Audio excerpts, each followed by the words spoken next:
جاتون خالی آبتنی داشتیم. هفته پیش لوله حموم پدر بزرگم ترکید. اونقدر آب تو خونه جمع شده بود که خونه حسابی بوی شمال گرفته بود. البته قیافه پدر بزرگم طوری نبود که انگار خیلی از شمال خوشش بیاد.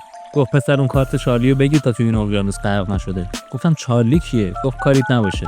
شماره‌شو بگیر تا بیاد خونه‌مو از شر چند تا کوسه نجات بده. همسایه دکمون بود.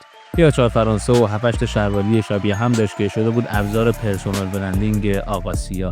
تا گفتم نوه مش تیمورم، گفت میز چای گزته که بچینی رسیدم. خودش بود و یه وانت قرازش که توش هر ابزار آتشخالی که فکر بکنی پیدا میشد. چای ما تیش نشده بود رسید. چارلی هستم.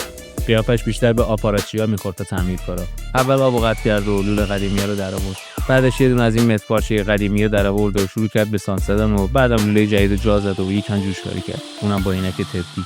آدم عجیبی بود. تو وسایلش ابزار بنایی هم داشت و بعد تعمیر لوله دیوار رو هم واسمون بنایی کرد. دیوار هواکش هم کمی سوراخ شده بود که اونم واسمون پرش کرد. خودش هم مثل کارش بود. حرف نداشت. تمام که شد داشت از با مش تیمور چای گزش زد و پولشو گرفت و رفت. پدر بزرگ میگفت اهل سینما بوده ولی خب مثل خیلیا چرخ روزگار واسش نچرخیده. خلاصه شما هم اگه تو محلتون همسایه‌هایی مثل آقا سیا دارید قدرشو بدونید. اونم مثل چارلی چاپلین کم حرف میزنن ولی زیاد کار میکنن.